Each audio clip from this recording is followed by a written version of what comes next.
We are back. It's No Apologies, and very happy about the guest you have procured us, Lori. I didn't procure him. He just popped in and said, you know, I know a little bit about this, and I'm like, well, this is great. We could talk about it. So Chris Olson. Hanson. Go by Christopher. I'm sorry, Hanson. Sorry, good Lord. Okay, Chris Hanson is here, and I learned from you a while back that you are a history buff. I knew that about you. What I didn't know is that you are specifically a Russian history fanatic and scholar. So I'm an accountant by trade, but I also have an international relations degree and a Russian language minor. And when I was at the University of Minnesota, I concentrated on Eastern European and Russian studies. So yeah, I have a love of Russian history. So, you know, like Solzhenitsyn, Gulag Archipelago. I have actually read the book. So, nice. so yeah, so I love Russian history. So, and you actually, do you speak a little Russian? Oh yeah, говорю по-русски. Yeah, that would be a yes. Da. Okay, good to know. Duh. Very, very cool. So what is going on right now currently in the Ukraine and with the Russians? I thought it would be a great idea to have us just talk a little bit about some of the background, the history that people may or may not know. Wait, can I just for AOC has a degree in international relations. I just want to let you know that I am going to hold you to a higher standard. Oh, but hers is from Columbia, so it's way better than Okay. Okay, So, sorry, please proceed. I'm not Ivy League. Sorry, I'm Midwest. Okay. So the interesting thing, and when I was talking to Lori about this, was I keep reading or hearing on the news that Putin's crazy.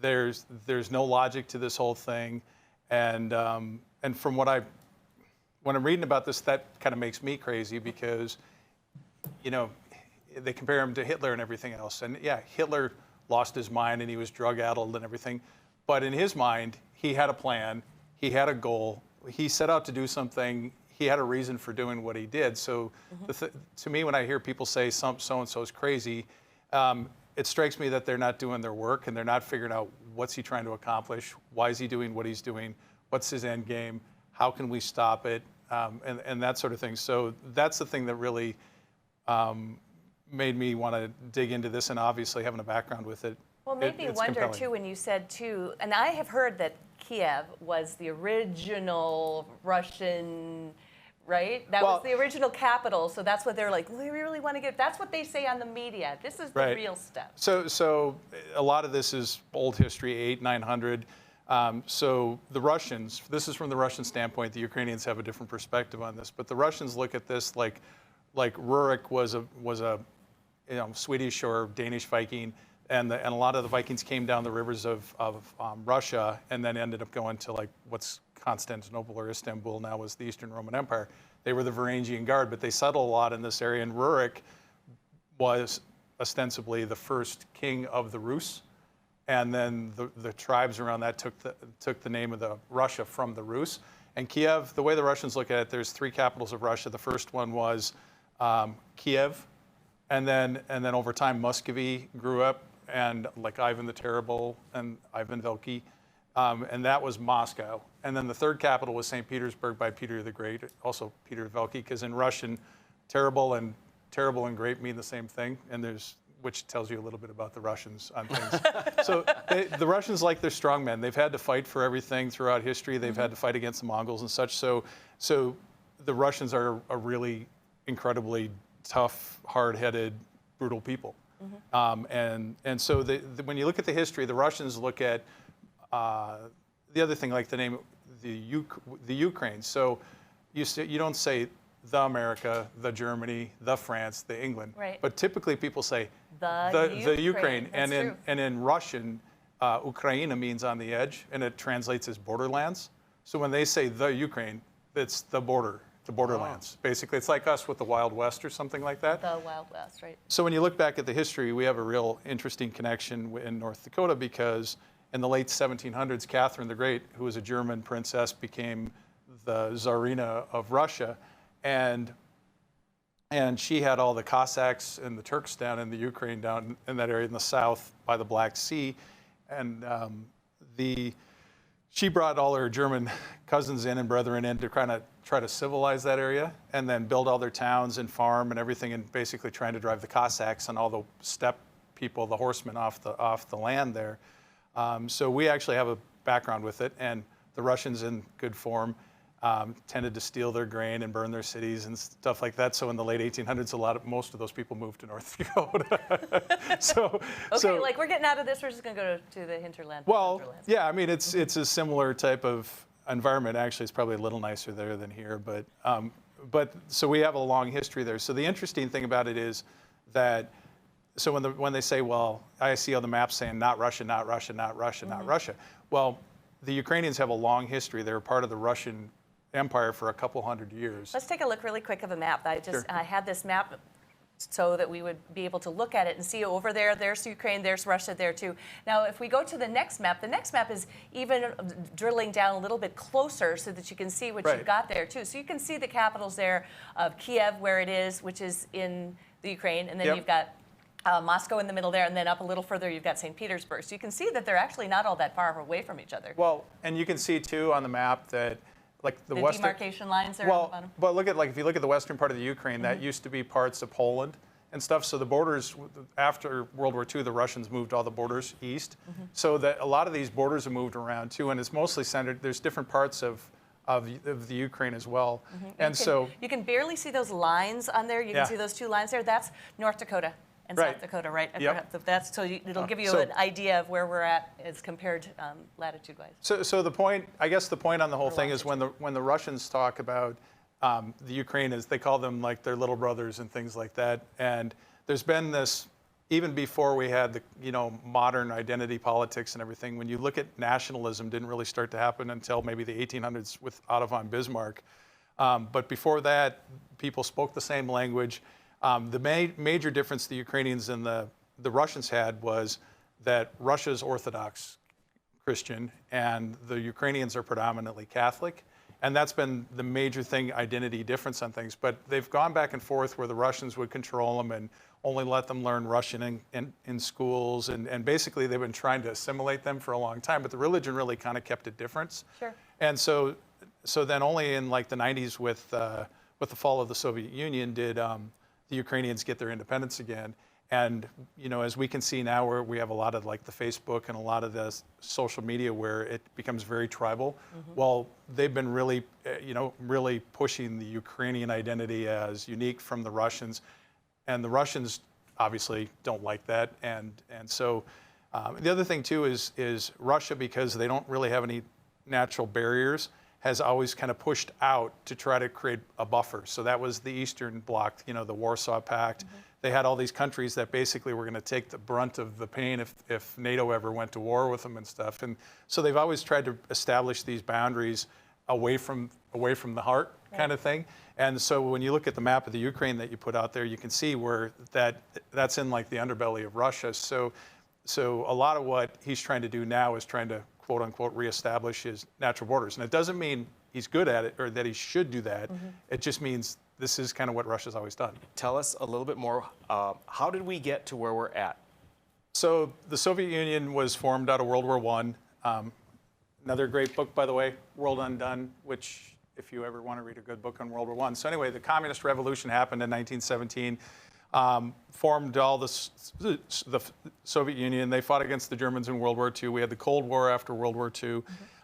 Gets up to the 70s when Carter basically said, we're going to have to get, this is Russia's world and we live in it. It's the Soviet Union's world. We're going to fall behind. Khrushchev's going to crush you and the whole 9 yards like that. So what happened in the 80s is Reagan came along. Right.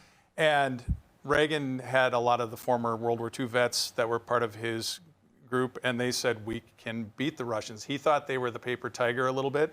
And so he had a multi-pronged strategy. So after he got shot and Pope John Paul II got shot, they kind of formed a friendship. So Pope John Paul II was a Polish pope, and he was in communications with like Solidarity and Lech Walesa and those people in Poland. So when all the uprisings were happening, Reagan was trying to figure out a way to support that, because the obvious reaction of the Soviets would be the same as what they're doing in Ukraine now, which is to roll in tanks, kill people, burn things, send people to Siberia and that sort of thing.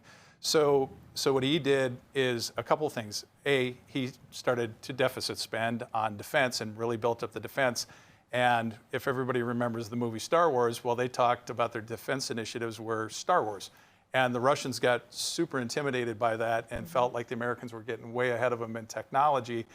And a lot of it was more marketing than reality.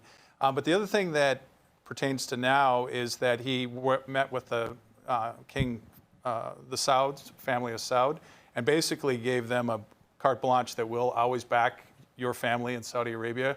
We'll give you our defense backing, but you need to pump as much oil as you possibly can.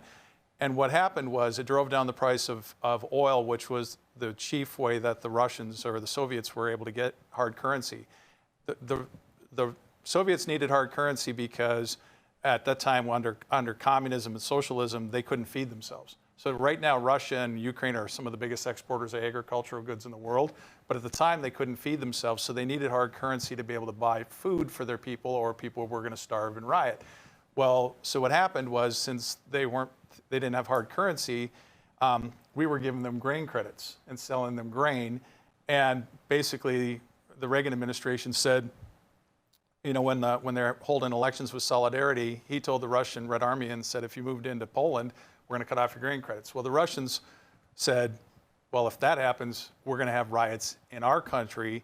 So they held off. Well, then Poland fell. And if you looked at that map of Europe, you had Poland was the linchpin. You can't get to East Germany from there. It's hard to get to Hungary, the Czech Republic.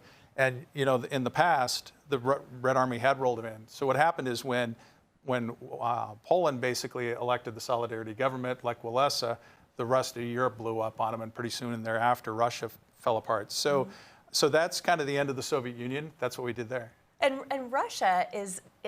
You told me last night when we were talking, you said, you know, Russia is weak. And I thought, Russia is weak, but they're in a terrible decline right now that people may not be aware of. Well, the Soviet Union at its height with all the Asian republics was almost 300 million. And I'll call it the European Russian population, now some of them were in Siberia and stuff, were about 150 million. They're down to about 120 million of those people now. And they said by 2100, they expect the population to be 75. Due to? Alcoholism, poor health. I think they said that my daughter was telling me they have 13 abortions for every 10 live births. So their replacement, they have about 1 to 1.5 birth rate. You need a 2.1 birth rate to replace the people you have. So they are declining. So they're in serious decline. They're declining, right? And well, you don't procreate when you don't have hope. Right. Well. And it's a terrible situation. And so what happens is if you think about the Russian Red Army at its peak, it had about 3.5 million men.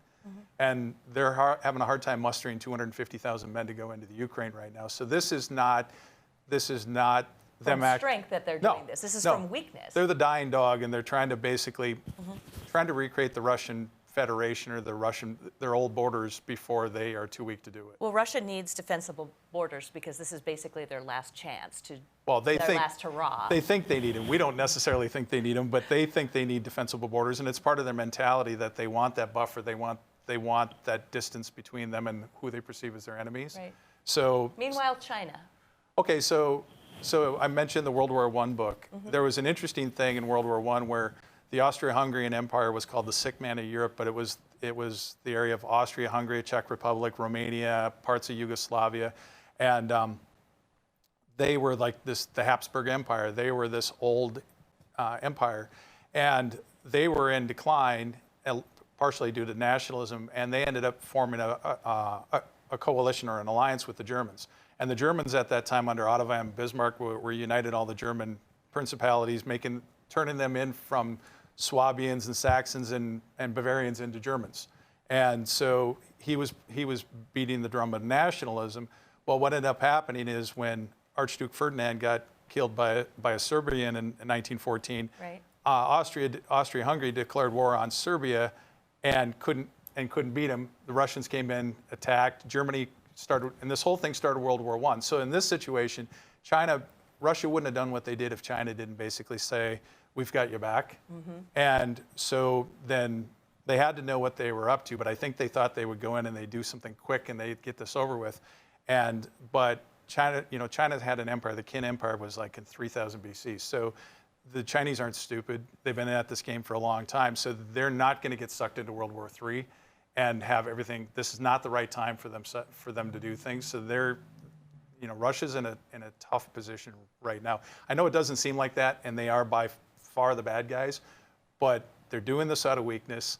It's going to end badly, and the Chinese are not going to have their back when this is all said and done. I mean, we can kind of get into that They later. thought maybe they could count on China, but they can't count on China. Quick question for you. So Sure. this, I think the Russians seem to be faltering from what they had hoped would happen. Yeah. Is this likely to stave off China taking over Taiwan? Is China calibrating based on how things are going for Russia?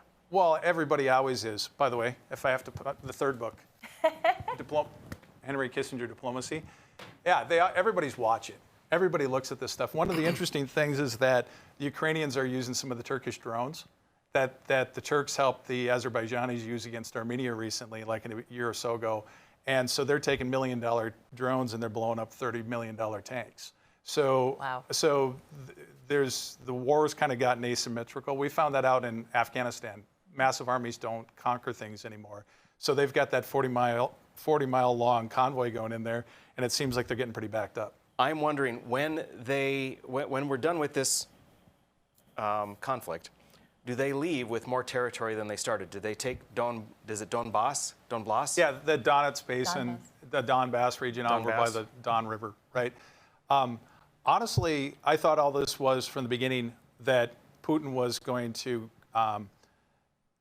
threaten all this stuff. It's a typical Russian thing to come and threaten to kill you and then just take your lunch. I thought he was going to come in here and take the Donbass region where the separatists already controlled it, and everybody would have a big sigh of relief, and everybody would have said, "Look at that, we averted a disaster." But apparently, when he was eating the pork sandwich, he decided he wanted the whole hog, and he went for it. I'm kind of astounded that he did that. I saw a map today on television on Fox News that had 13 separate points where they are attacking in the Ukraine, all over the whole entire country. I was. The interesting thing about this is, a week ago, it was, well, they're going to take the Ukraine, and the Ukrainians can't stop them. Can they hold the Ukraine? What's going to happen here? What are they going to do? And what the Russians would have typically done is overwhelmed them with the Red Army, taken out the leaders, shipped them out to Siberia, killed half of them, threatened everybody's lives, and been absolutely horrific to the people and kept them living in fear. And they would have locked them down, they would have closed their borders, and they would have done this whole 9 yards on things. But as I was talking to my daughter about this, it's not going like Rick said, it's not going as planned. And I was saying, you always have he brought a knife to a gunfight, and I thought, you see these tanks burned up, and you realize, like, he brought a tank to a cyber war, where what you realize is in this day and age, they can't do those totalitarian things. They can't shoot people. They can't put them in camps because it's all going to get out on social media and it's going to look terrible. And the Russians can't do this without the backing of the Chinese. And when this marketing campaign or this PR campaign turns bad for them, they're going to bail on them, and they're going to leave them hanging. So the interesting thing about this, and I don't say this for the Ukrainians because it's a Horrific problem. It's a tragedy for the Ukrainians, but they know the Russians, and they know that when you got Russians on your border, this is always a risk that was going to happen. But the interesting thing about this is that the reaction of the EU has been to very much galvanize the EU. A few years back, Trump talked about they have to increase their defense spending. They have to take care of their own world on this whole thing, and they refused to do it. And now, and they didn't listen. They didn't listen to him at that time. But now, in a matter of a couple of weeks, Germany said they're going to increase their defense spending by $100 billion a year. Wow. And they were moving away from nuclear and buying Russian gas. And now the German Green Party said that maybe that is not the best strategy. Maybe we don't want to buy German gas. So Russian gas. Sorry. And so the interesting thing about this is that Putin going into the Ukraine has probably had the exact opposite effect, because ostensibly, his excuse for going in there was that he was afraid they're going to join the EU and they're going to join NATO, and he didn't want NATO on his border and everything else. Well, now the EU has already admitted them in the middle of the war, and he's going to incredibly strengthen the EU compared to them. And